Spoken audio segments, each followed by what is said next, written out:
Hi, welcome to Yoga Selection. My name is Rod. Our focus today, the psoas muscle yoga poses that help to lengthen and release the psoas muscle part of the hip flexor group. We'll be using a yoga chair, a bolster, 2 blocks and 3 blankets.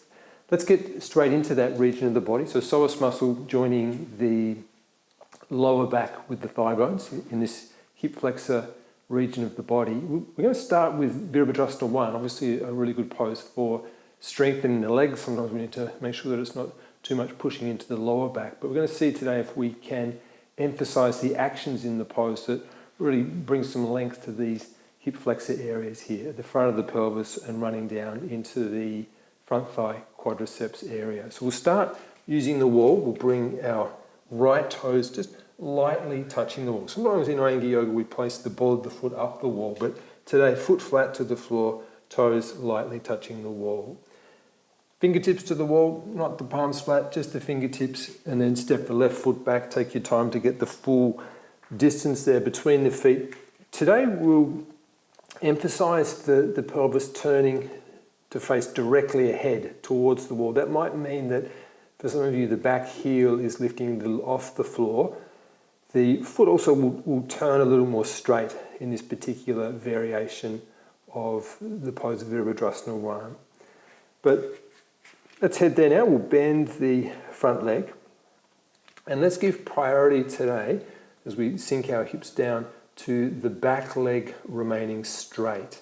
So the main aspect of straightening the leg, of course, is the knee. So left knee straighten, firm the left kneecap. And as you do that, draw the left heel down towards the floor. More than likely the heel is off the floor today, but bring it back and down towards the floor. With the left knee straight, move your left buttock in. And the contact of the hands to the wall. We're not pushing straight against the wall. As we press with the fingertips to the wall, a little bit of a dragging action so that we can start to lift the chest up, but without bending the left knee.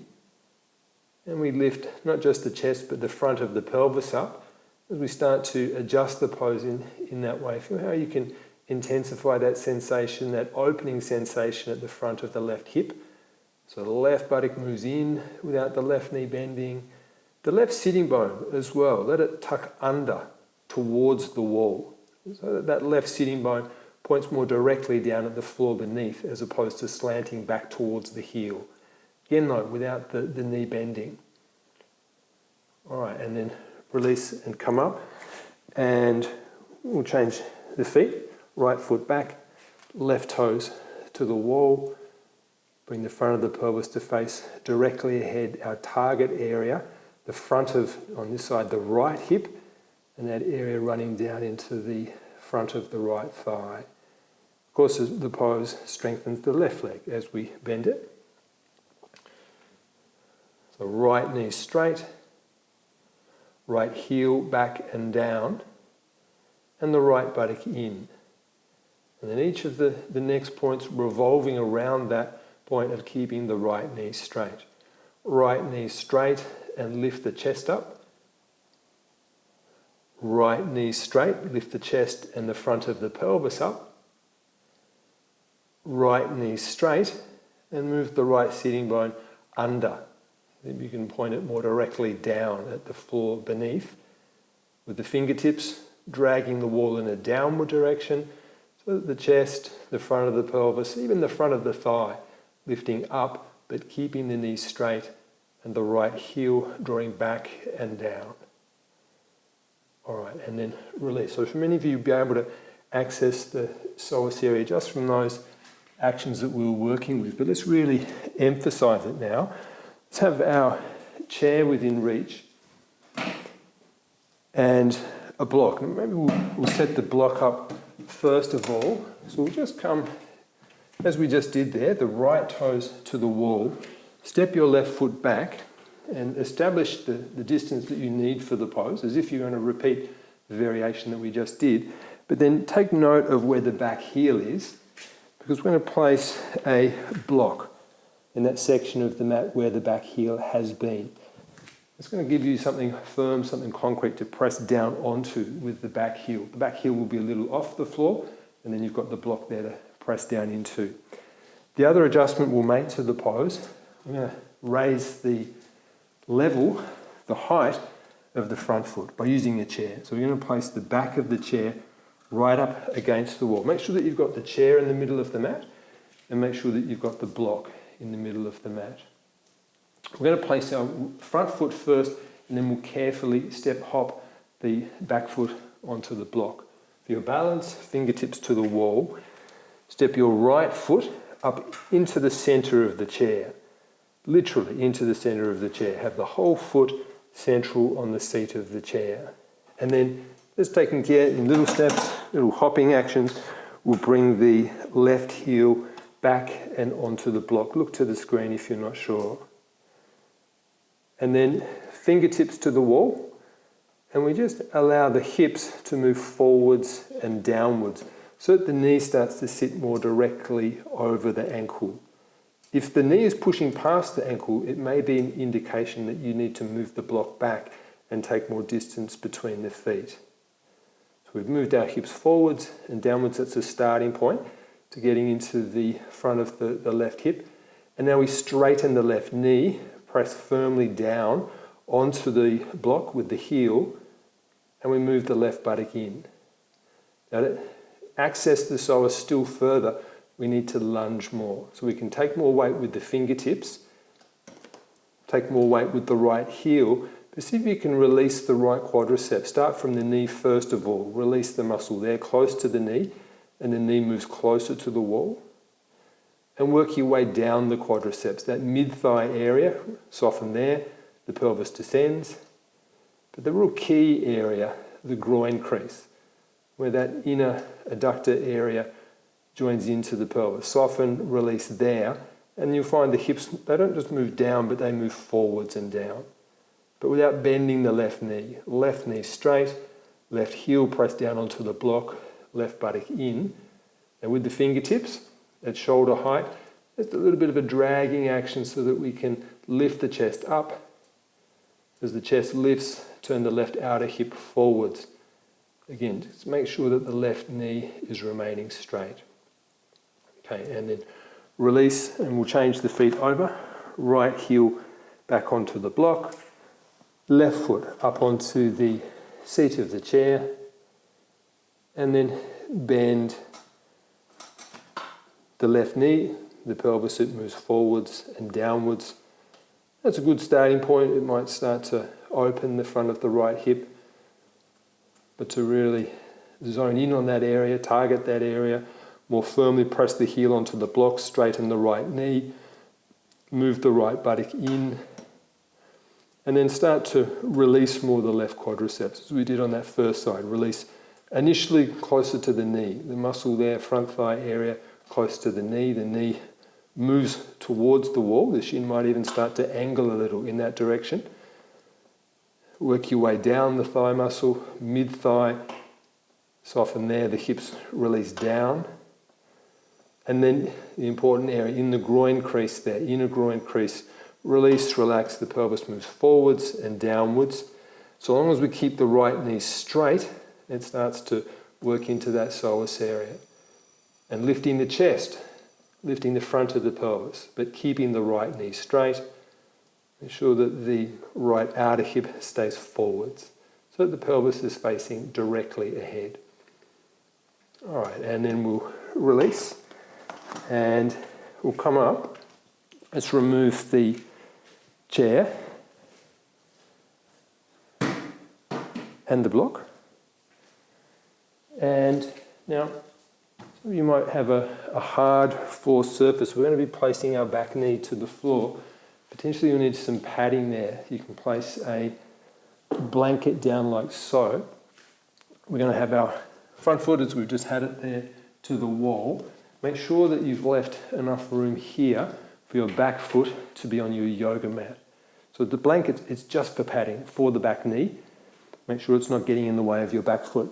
This mat has sufficient padding. I'll be okay without the blanket, but by all means take the blanket if you need it. Right toes to the wall. Step the left foot back. Same distance as we've had between the feet. And then rather than straight away bending the right leg and keeping the left knee straight, we're going to bend the right knee but bring the left knee down into the floor or the blanket if you're using a blanket. Once the knee is down, bring the top of the left foot to the floor, the toes pointing back. The hands to the wall, if we have the heel of the hand to the wall, we're more inclined to really lean into the wall. So just the fingertips to the wall, a light aid with the wall. The legs are more fully holding you in the pose with just the fingertips to the wall. And then let's start to come into the pose. We release that right quadriceps area and the knee starts to move towards the wall. So a version of the pose, Eka Pada Rajakapotasana, and in this pose we're not trying to keep the knee over the ankle. The knee angles forwards. Seen from the side, the shin will have a noticeable diagonal action, position, moving in the direction of the wall. So bring the weight to the right heel, but soften the muscle there towards the right knee and let the knee move forwards. From the knee, work your way progressively down the thigh, supporting your weight with your hands to the wall as you do. As you get to the groin crease, the pelvis, it moves downwards and forwards. The kneecap can even touch the wall here. A good alignment to be thinking of, the kneecap vertically aligned with the toes. Fingertips to the wall, without lifting the pelvis, we lift the chest up. Keep the pelvis sinking down, but that dragging action with the fingers to lift the chest. Lift the chest until you feel that the left knee a little bit drags the yoga mat or the blanket in a forward direction towards the wall. Left outer hip turn forwards as you drag the mat with the knee, as you lift the chest up. All right, and then we'll release and change sides. Right knee back. Left toes to the wall. And then sink the pelvis forwards and downwards.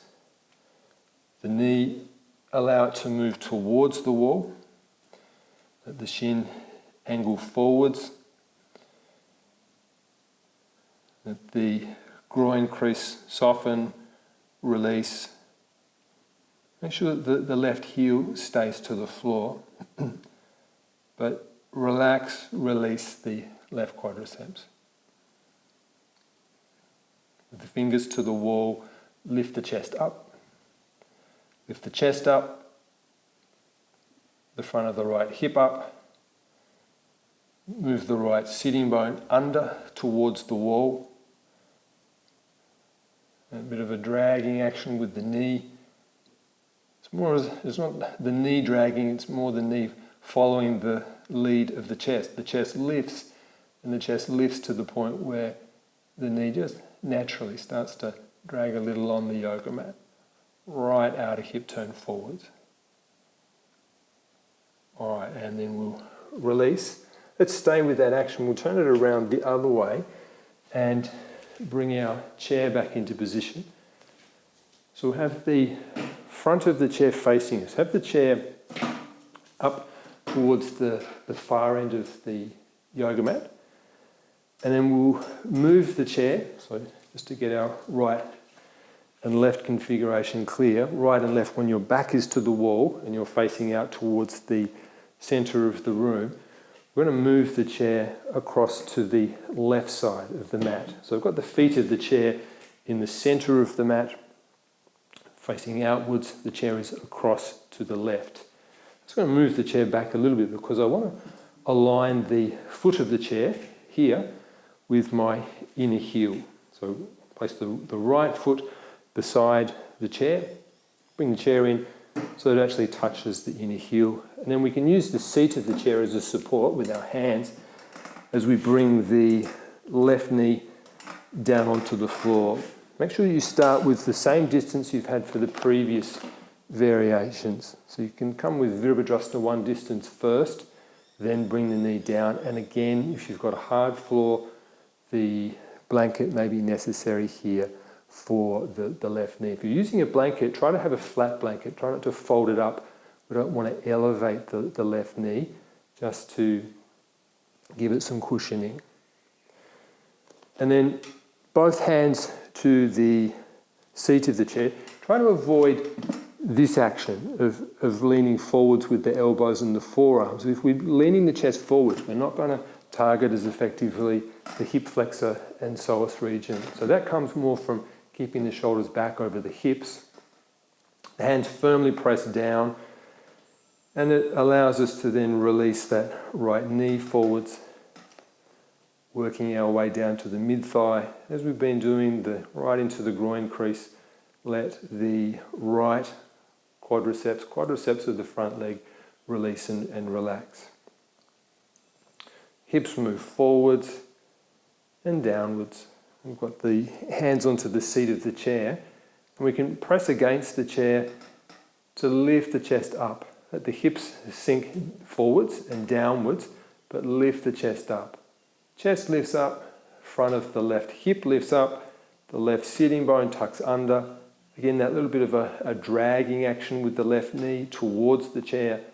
Keep your shoulders back and down, shoulder blades moving in. All right, and then we'll release and bring the chair across to the right side of the mat. The foot of the chair beside the left inner heel. Have the chair in as close as possible to the foot, so that then when you place your hands on the chair, you're not leaning your body weight across to the right. Ideally, you can press firmly with the hands, but keep your shoulders more directly over the hips. As we then lunge down, again, the knee, often we're working with, in Iyengar Yoga, the knee positioned over the ankle. Here the knee comes forwards of the ankle, but make sure that the heel stays to the floor. If the heel is coming off the floor, you may need to add extra distance to the pose. Sink the hips downwards, forwards, supporting yourself with your hands. Release into the left groin crease. But press with the hands in order to lift the chest up. Find the separation, chest forwards and upwards, but the hips descending down. The right sitting bone tucking under towards the chair. The skin of the kneecap gently being pulled back towards the toes. We want to avoid that feeling of the skin being stretched away from the shin bone. Shoulders back, shoulder blades move in. All right, and then we'll release, and then let's take that one step further. We'll stay with the chair, but we're going to now make use of the wall. So I'm going to move the chair closer in towards the wall. Now I'll show the blanket if you're using it. Try to have your blanket as neatly folded as possible, and we'll be using the blanket flat as we would for a shoulder stand, for Sarvangasana. And then we'll place the blanket here. Our knee is going to be potentially right to the wall. So either to the wall or a little bit away from the wall, the blanket is there as padding. The chair's going to be in quite close to us. We just want to make sure that the blanket is not interfering with the position of the chair. So, from kneeling, now don't panic if initially your knees are off the blanket. Your toes are to the wall. For me, my knees well over the blanket, and that's not a concern because the blanket, its purpose is to support the knee when it comes back towards the wall.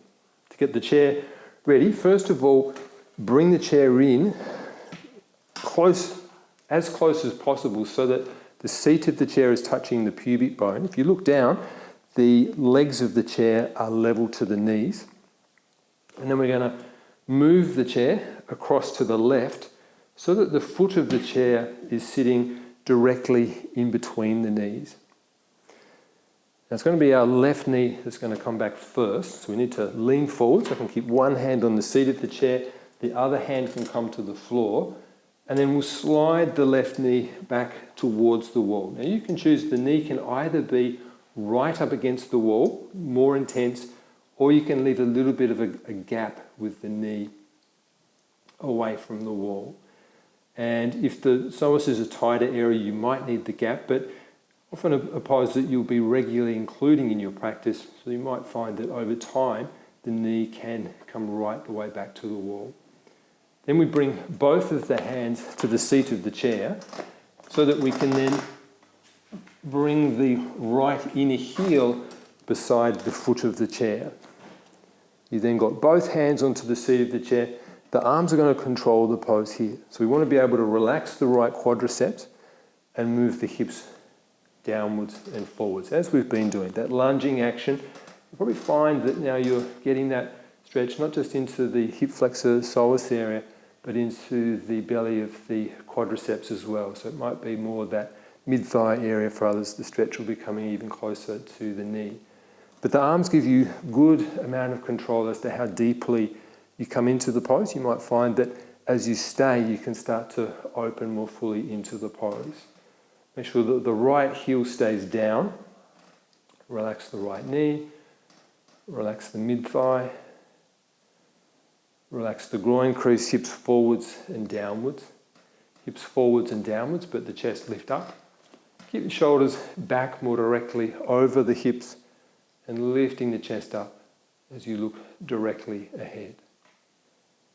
Make sure that the left outer hip is staying towards the chair. That little bit of a dragging action with the knee on the blanket or the yoga mat, pulling it towards the chair.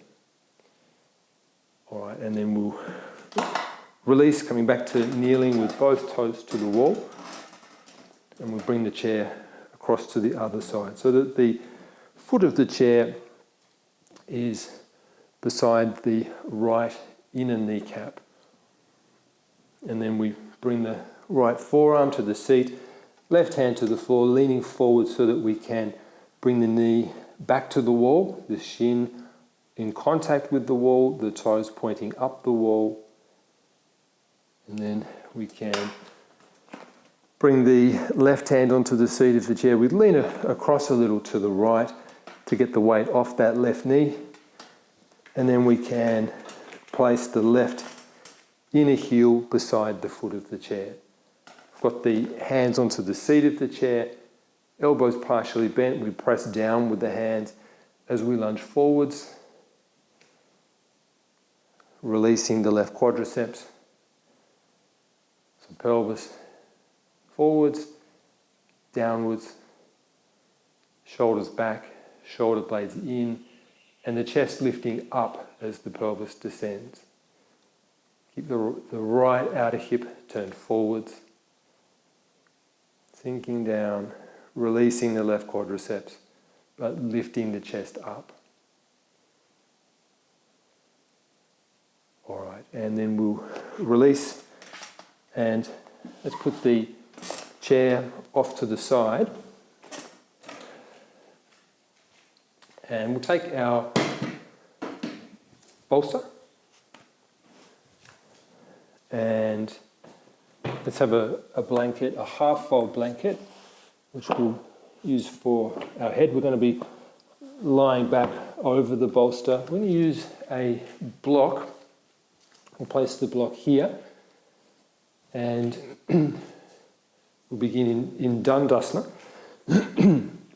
So it's like an Ekapada version of Supta Virasana. This pose will also get to Supta Virasana as well. But let's start with legs in Dandasana. So you're sitting on the block. You've got the block against the bolster. You've got a half-fold blanket for your head. And then we lean with the left hand to the floor, slightly across to the left, as we bend the right knee back, remembering to move the right calf muscle out to the side, and then we sit upright. So we're in a version of Triangmukha Ekapada, Paschimottanasana at this point. Make sure that the right sitting bone can stay down. We're going to lie back. As we do, we're going to bring the left elbow down first. Potentially the right knee will lift up. And that's okay if the right knee needs to lift. As the left elbow comes down, and then the right elbow comes down, and then we lay ourselves down, adjust the head blanket. So blanket under the head, under the neck as well. Arms then out by the sides, palms facing up. Now it's okay if the right knee is off the floor at this stage. For more flexible people, it will stay down. For stiffer people, it's going to sit up more, potentially splay out to the side more. But good if we can just establish a foothold in the pose by lying back, and then we've got something to work with. And as we adjust the pose now, start with the right heel. Just gently squeeze the inner heel away from the pelvis. That dragging action, we've worked with it in a number of the poses already, with the top of the right foot, subtly, as if dragging the mat towards the centre of the room. Related to that action, the right outer knee, it moves towards the centre of the room. As a consequence of that, the right knee, it comes closer to the left knee, and then we can more consciously work to bring the knee down. It's more the head of the right shin bone that comes down to the floor. For most people here, we're starting to stretch not just that hip flexor area, but more directly into the quadriceps itself. All right, and then we can come up, and we'll bring the right leg straight, and the left leg back into Virasana. Toes pointing back. We're going to move the calf muscle back out to the side. The left knee can lift up as the right elbow comes down. Still with the left knee up, the left elbow comes down. And then under control, lie yourself back onto the bolster, arms out by the sides, palms facing up. Left inner heel, gently squeeze away from the pelvis. With the top of the left foot as if dragging the yoga mat towards the centre of the room. It's a subtle action, don't overwork it. The left outer knee crease, the crease behind the knee, on the outside of the leg, move towards the centre of the room. That alone just helps the left knee to move closer to the right knee. And then we bring the head of the shin bone down. Ideally, the knee will make contact with the floor at this point. For stiffer bodies, it might need to stay a little off the floor, and that's fine. All right, and then let's come up. And we'll work with a version of Supta Virasana. Now, of course, you can do this pose without any support under the hips. I'm aware that some people will be practicing this class because of tighter hamstrings and hip flexors. For that reason, I'll show you how we can just modify the pose to accommodate that a little. We're going to use 2 3-fold blankets. So, of course, possible just to do the pose Virasana here, lying back. If you're happy to do that, by all means, work that way. Otherwise, though, we're going to put a support under our bolster. Now, the 3-fold, the way we fold it is important. So from the shoulder stand fold, Sarvangasana fold, folded in thirds one way, and in thirds the other way. Make sure that you don't have the narrow 3-fold. It's this shape, the more rectangular, broad rectangular 3-fold blanket. We place the blankets end to end, so we almost made like an additional bolster there, but with a 3-fold blanket width. And there's an overlap here. So the overlap with the blanket, it's almost the length of a yoga block, so don't be too narrow there. Now, I'm just going to move that back. I haven't really allowed enough room there for my knees. That's it. So hips are going to sit down onto the blanket, knees together, ankles either side of where the hips will eventually be. Bring both hands into the calf region. Choose that bit of the calf close to the back of the knee. And with both hands, draw the muscle in the skin back away from the knee. And then, so that's the main action. The more subtle action, the turning action, where we turn the calf muscle out to the side. And turn the calf muscle out to the side until the heels start to point more directly upwards towards the ceiling. And then as the hips come down, press firmly with the hands onto the calves. And then the hips can come down onto the blanket. Make sure that the toes are pointing back, little toenail in contact with the floor. And if you've got tighter psoas and quadriceps, the knees potentially will lift up as you lie back. They might splay out a little wider than the hips. Eventually they stay down and together, but we've got some time to work with that. As we then bring the hands to the floor, the elbows to the floor, and we lower ourselves back, bringing the head back onto the bolster. Now ideally you'd have a head blanket there as well.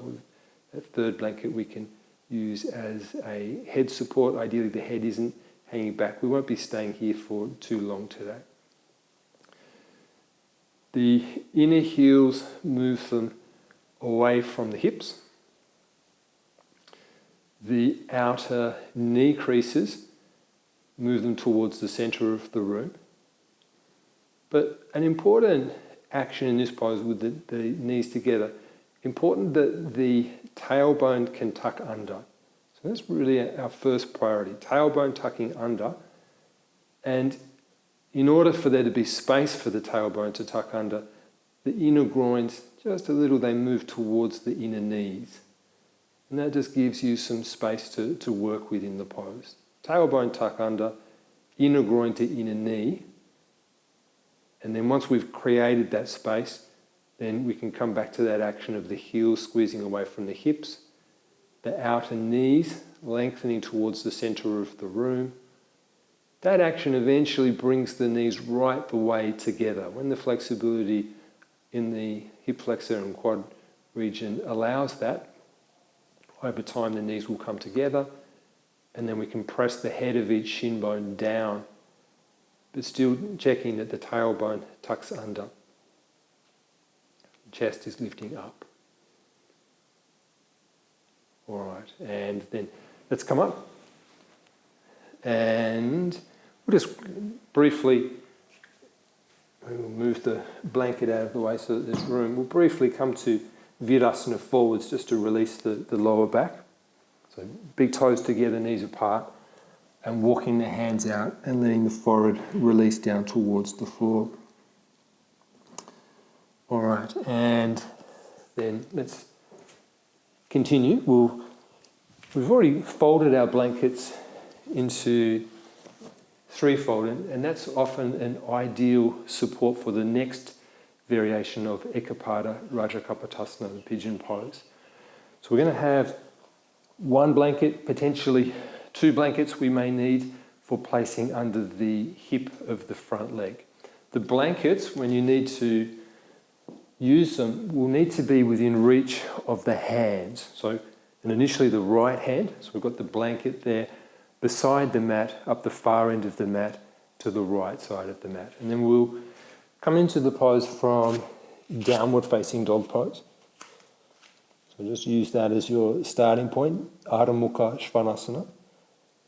And that section of the mat where the right hand is currently placed is where the right knee will need to come. It means that the right hand needs to move out of the way as we lunge forwards, placing the right knee into that section of the mat where the right hand has just been.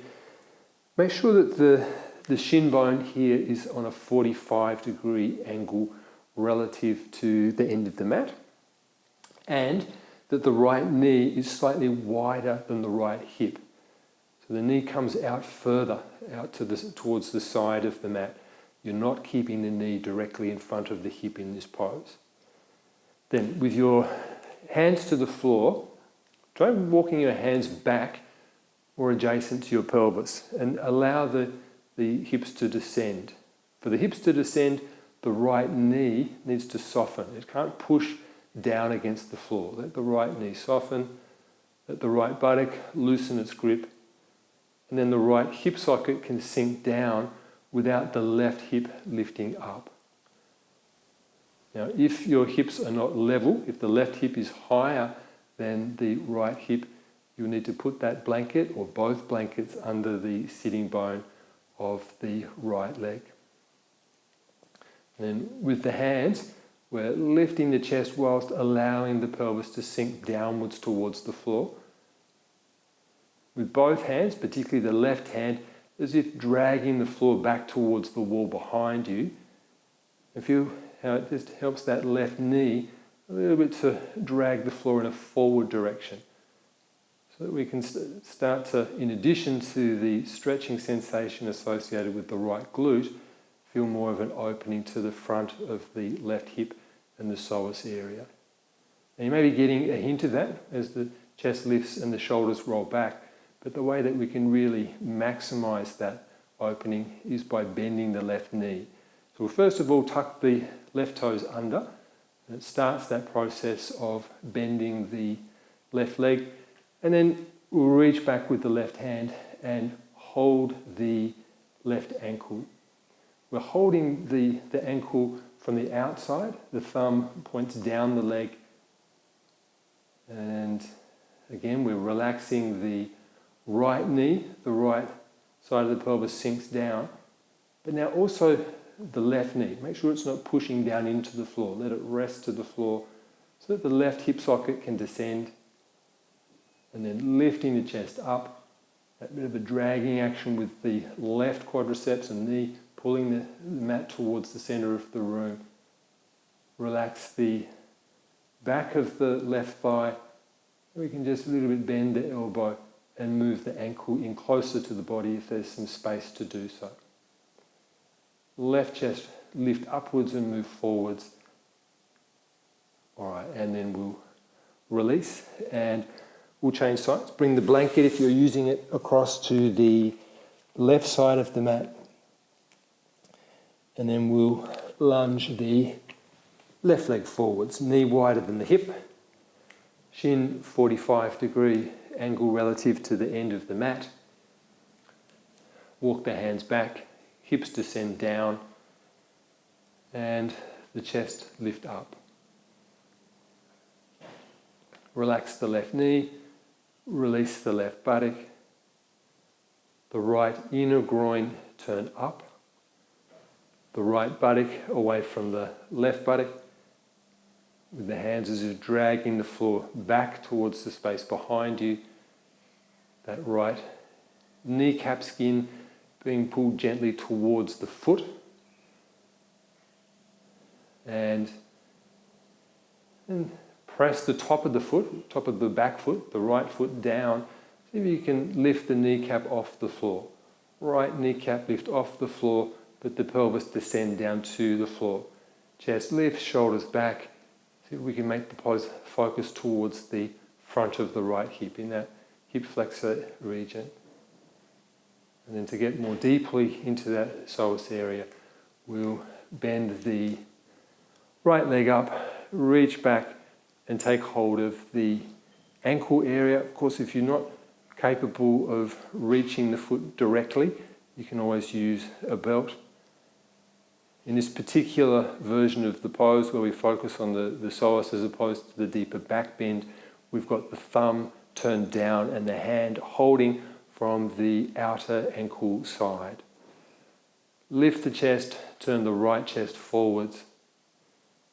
Soften the contact of the right knee to the floor. Let both hips descend down to the floor as the chest lifts up. All right, and then we'll release, press briefly back to dog pose. And then bend your knees down to the floor, virasana forwards, hips back to heels, forehead towards the floor. And we'll finish now with shavasana.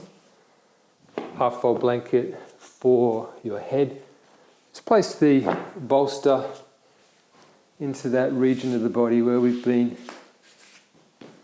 focusing. So we've just got the flat bolster which we'll place over the tops of the thighs, overlapping into the bottom of the pelvis, and just helping that region of the body that we've been targeting, lengthening, allowing it to release and relax. that little bit of added weight there of the bolster on the thighs, making us more sensitive to the potential of the body to be pushing upwards away from the floor. Now obviously there's some push in the body, otherwise the bolster would sink through the body and down to the floor. So the body offers some resistance. But particularly as you exhale, just remove all upward pushing into the bolster. Let the body just release out of the way.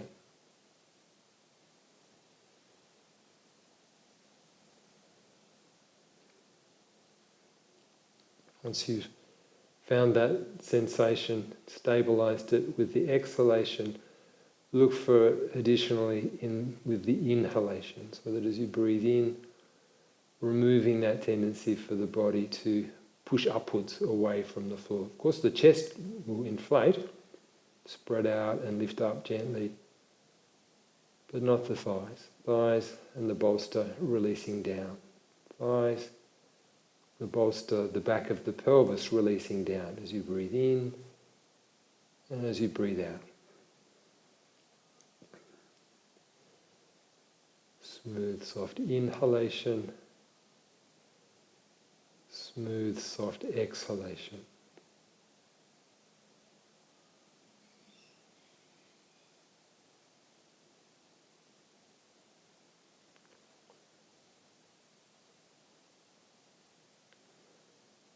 All right, and then take a couple of slightly deeper in-breaths.